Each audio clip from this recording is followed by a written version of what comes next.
Hello, I'm Daisy Jeffrey, author of On Hope, Talking Big Ideas, Little Books for Hachette, Australia.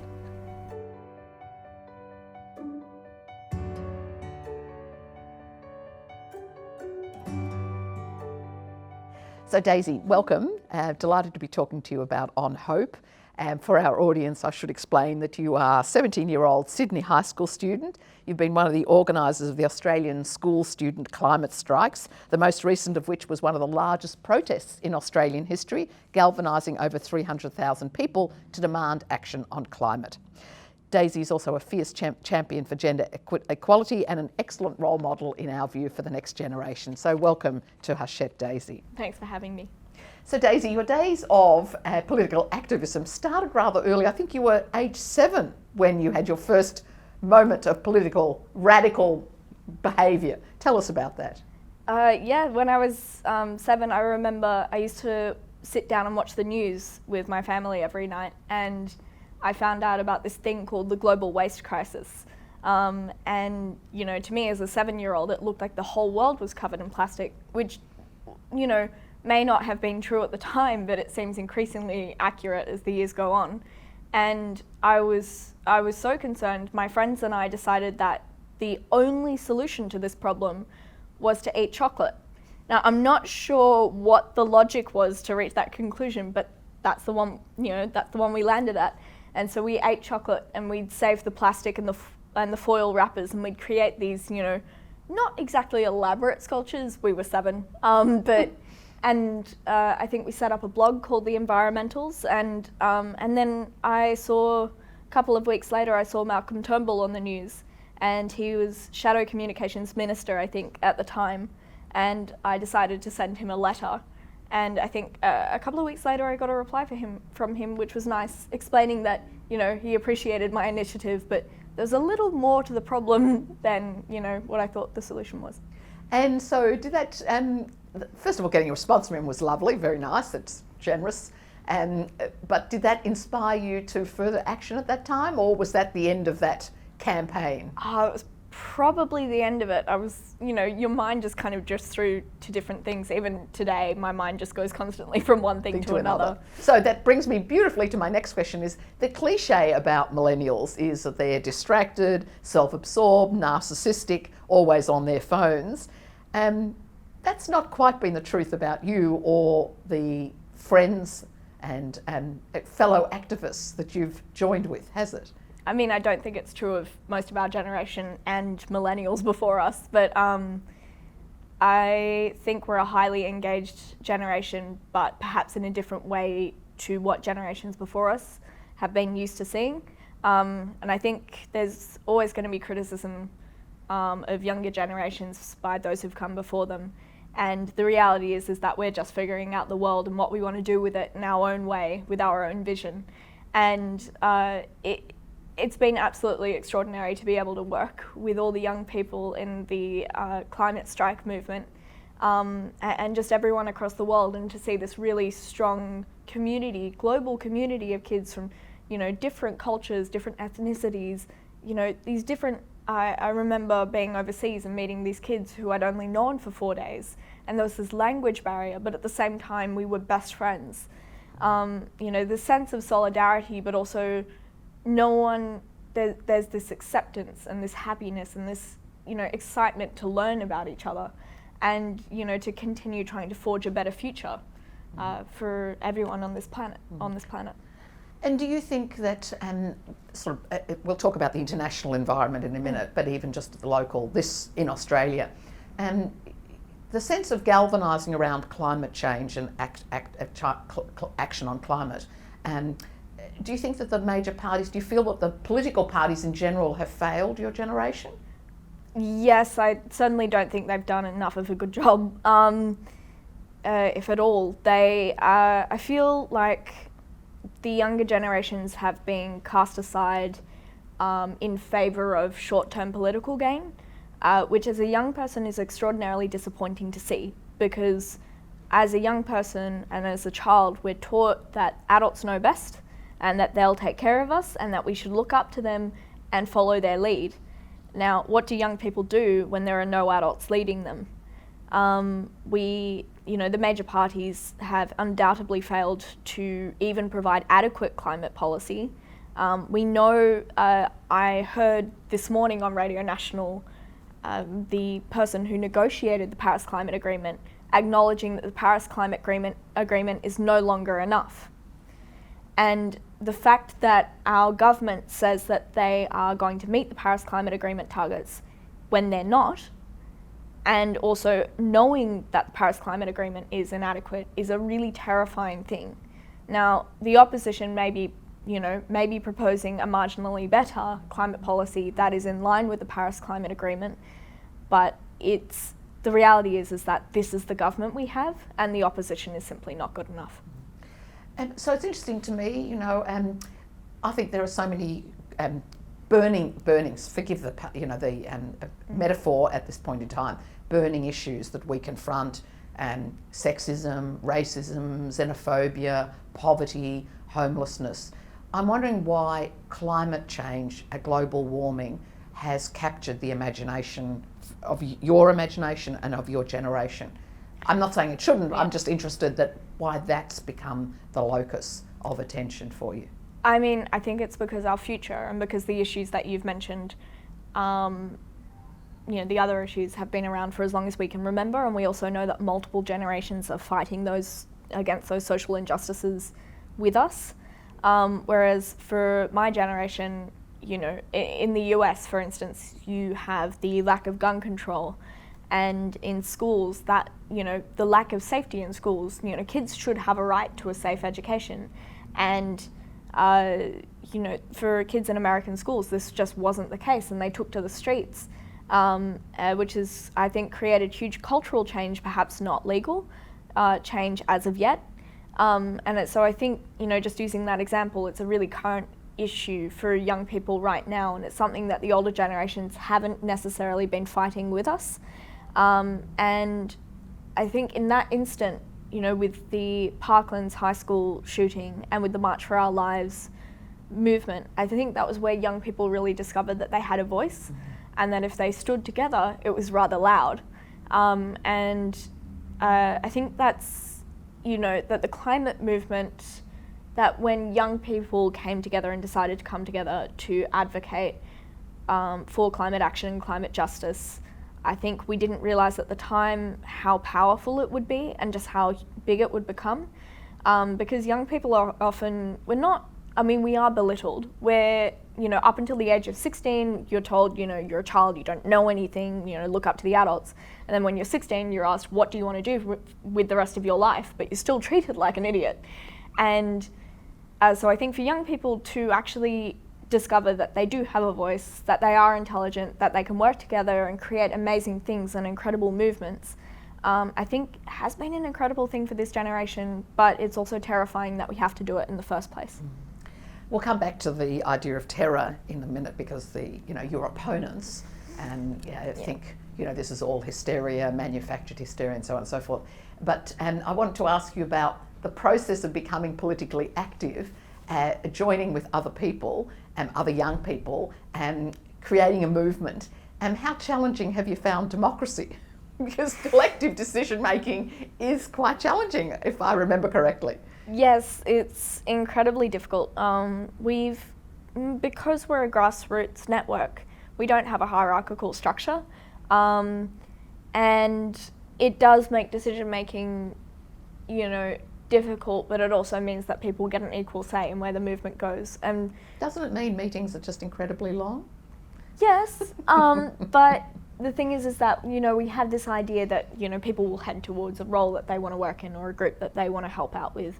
And I think, we've had to build this understanding over time because, very quickly, it's been a huge learning curve for everyone involved.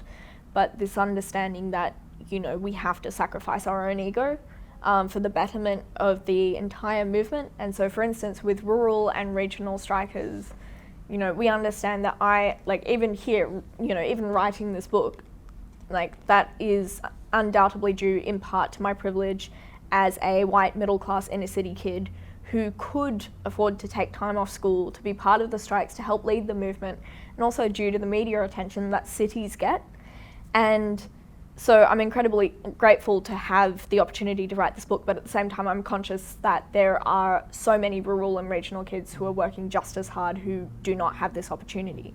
And so I think as someone who lives in the city, I think everyone who lives in the city has to be conscious that the rural and regional experience is so different and, in some ways a lot more difficult. And so I think as a movement and as the climate movement, for kids to have to learn to put aside their own ego and focus on elevating the voices of others, I think for me personally, I did find it difficult. But I think it's been a really incredible lesson for all involved. So thank you for the answer. You're also alluding to the complexities that climate change, the consequences of not acting on climate and global warming are different. And if you're in the city, than if you're in the country. And then we go, both in Australia, there are complexities and nuances and differences. And then there's the international context. You went recently to the Madrid conference, and I wondered, you met with other student activists there. And again, the differences between countries are equally strong and stark.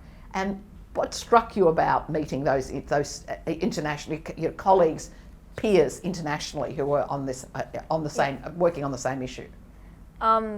They were incredibly smart. I mean, they are incredibly smart. I'm in touch with them at the moment. Were they politically more sophisticated, did you think, or simply? No, not necessarily. I mean, the thing is that what you have to keep in mind is that you have all the kids who show up to the strikes. And then you have the people who are involved in strike organising in their country or region, and then you have the minuscule amount of kids who have the privilege and the opportunity to attend conferences like the UN Climate Conference in December of 2019. And so, keeping in mind that, a lot of the kids there were a lot of kids from Switzerland and Germany because they just, they were able to come, and a lot of Spanish kids. Because we were in Spain, and then of course when you had, we had a striker from Uganda, and I think there were different ways of being politically sophisticated and different ways of being smart, different lines of thought, and there are different ways for caring for the world. And so I think for everyone, we got to sit down and listen to others and how things might work differently in their country, because their country will be affected in a very different way to the way Australia is affected by climate change. And some countries are affected less than others. Some countries are doing a worse job than Australia, and others are doing a much better job. And so for everyone, we had this chance to sit down and embrace each other's cultures and embrace each other's learning. And I think it gave us all a much more rounded understanding of the world. So you were, if you like, a representative of Australia, and you were the climate strike movement at that conference. But you were also, there were also Australian political representatives of the coalition there. How did you see how did you think that Australia was perceived at the Madrid conference? We were laughed at. I met government delegates from around the world who, despite the fact that their own country was not doing so well in terms of taking action to address the climate crisis, everybody thought Australia's action was laughable. And the idea that we could have a minister actually get up in front of an audience and say that Australia was doing a great job and that we're going to meet our Paris climate targets, when that is, just to put it simply, it's a lie. And I think it was disgraceful. It was so embarrassing to be ranked last out of 57 countries in terms of climate action. And for our government, during the midst of one of the worst bushfire crises Australia has ever had, for our government to say that we were doing enough, because clearly we're not. And we talked earlier about, the antagonism, generational antagonism, if you like, towards young people. And I was I'm sure you were too, but shocked at the vehemence of the criticism of Greta Thunberg. and I wondered the kind of animosity that it engendered, the sense of sort of, outrage, how dare she, her manner was criticised, her deportment was criticised, she was denigrated as someone with mental health issues. What do you think that triggered in the people who felt, why did they feel so antagonised by a eloquent spokesperson? Clearly you haven't been on the internet as much as I have. Oh, I think I didn't find it surprising at all.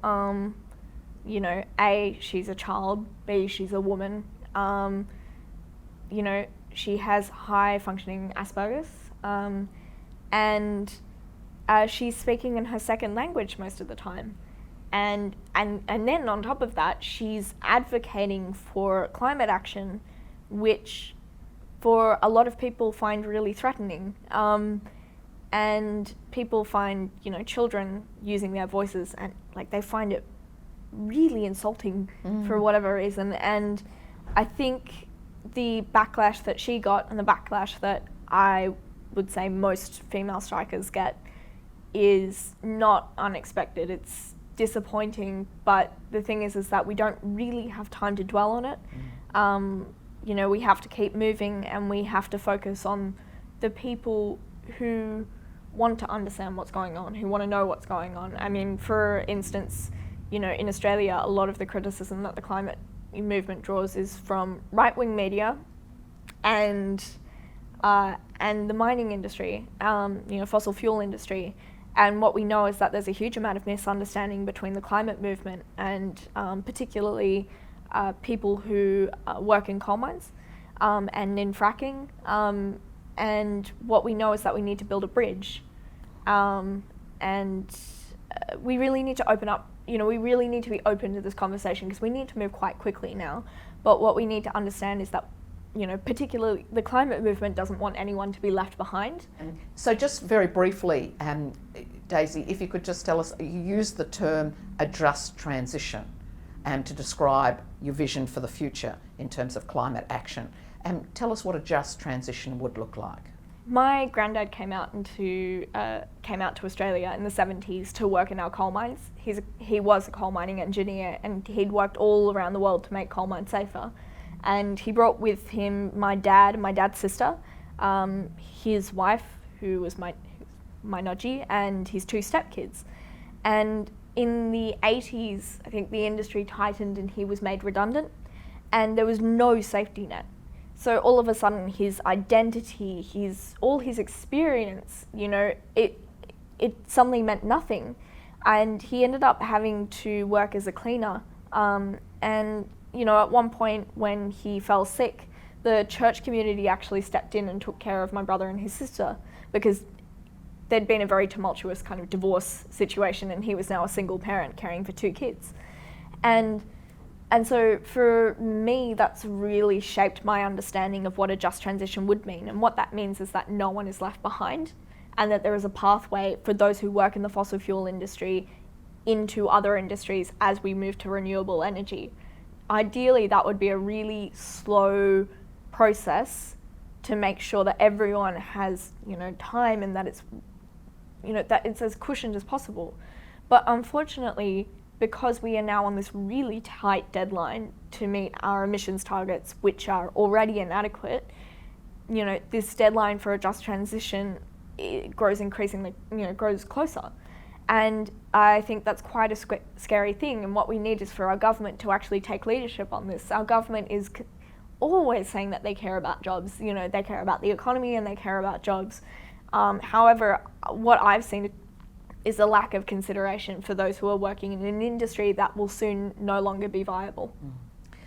All right, so I'm conscious that you are doing Year 12 in between writing this book on hope, interviews, conferences, strike organising, bending the ears of politicians and people in the union movement. Just very briefly, how's Year 12 going? Well, it's intense, but I'm trying to have a semi-balanced lifestyle and just, sticking to a schedule and taking each day as its own and just planning things out. and getting things done here and there. I think the thing is, though I'm organising and doing conferences and things, there are kids who are doing like 20 hours of sport every week. I suppose I've also got music lumped on top of things, but it's, you know, there are so many kids around Australia who are doing different things that make, you know, give them serious time constraints. And so I'm really grateful for the opportunity to be doing all of this, and it's really incredible learning opportunity outside of school, and it's contributing to my achievements within school. So it's okay, but I'm looking forward to graduating. So thank you so much, Daisy, for joining us and for talking to us about On Hope. And you leave us all with a feeling that there is cause for hope. So thank you so much. Thank you.